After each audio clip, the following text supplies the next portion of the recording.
life of every Filipino by providing big-ticket infrastructure projects. Ang susunod na programa ay rated PG. Ito ay nangangailangan ng patnubay at gabay ng magulang para sa mga batang manonood.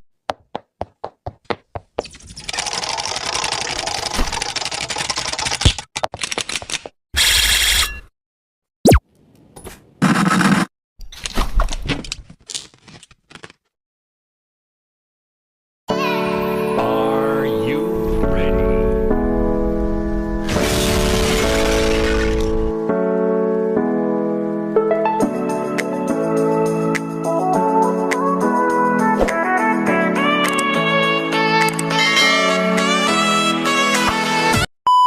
Sa panahon ni Pangulong Duterte.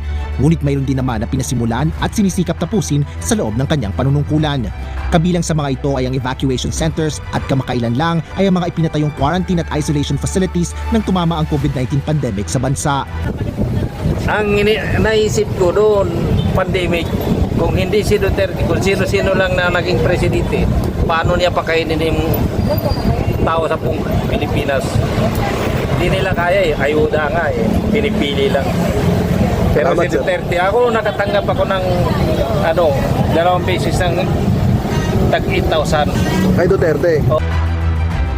Isa sa pinakamahalagang proyekto na pinakikinabangan na ngayon ay ang Metro Manila Skyway o ang Skyway 3 na nagdurugtong sa North at South Luzon Expressways. And we're on track, sir, para sa goal natin na ibalik ang EDSA sa original capacity.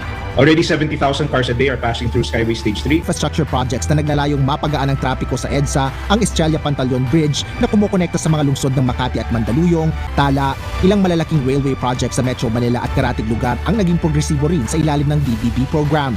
Isa na rito ang Metro Rail Transit Line 7 na may 14 na istasyon na magmumula sa Quezon City patungo sa San Jose del Monte City sa Bulacan.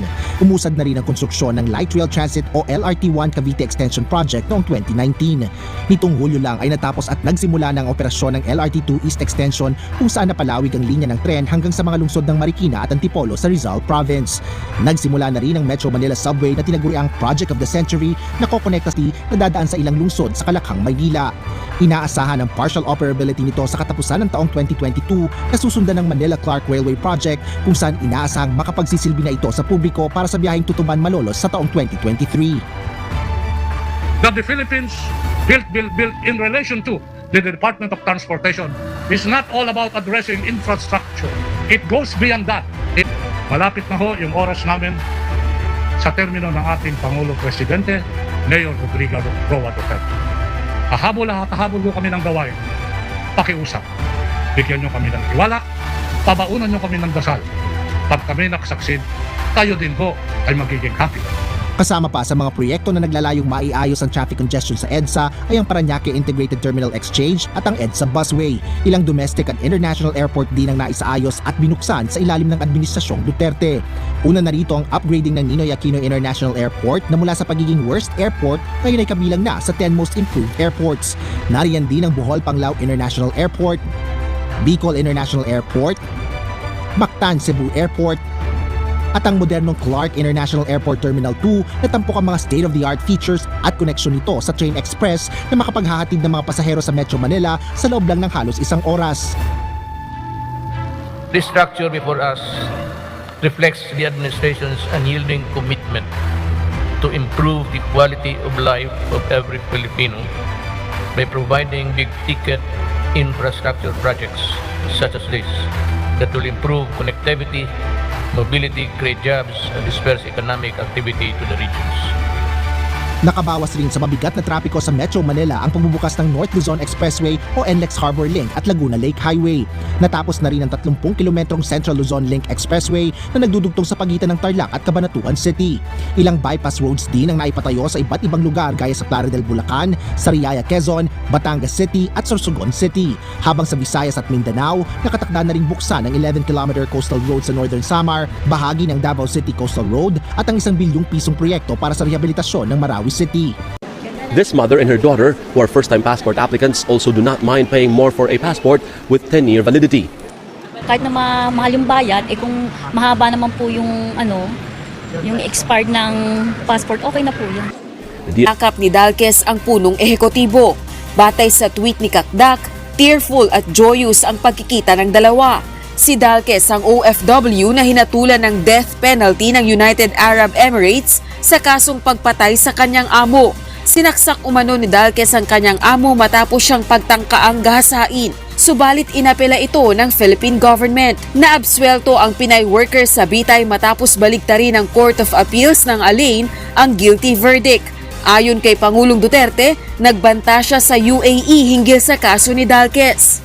Sabi ko kasi, kung nabi ko, tayo ninyo yan. Sabihin ko sa inyo, I will immediately order the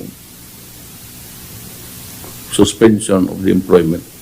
Anyway, when you learn about this, you Emirates that if they kill Dalquez, I will declare a total ban.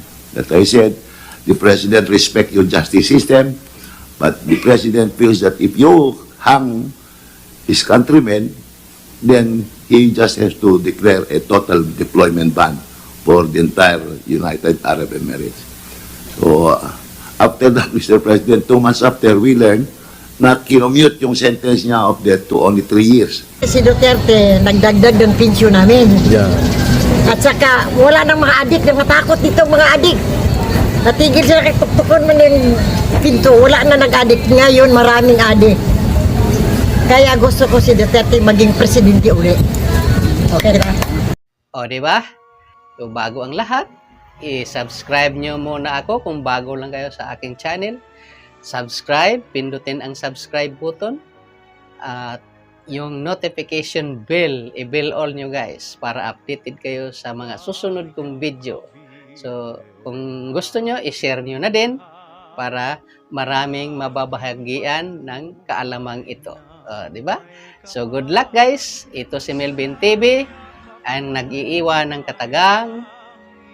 May pinag-aralan ka man o wala, mahirap ka man o mayaman, bakla, tomboy, babae at lalaki, laging tandaan, business is the best. Bye-bye. See you on my next vlog. Bye-bye. See you on my next vlog.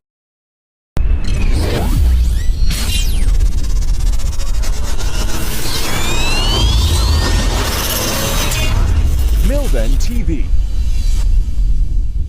Subscribe. Like. Share.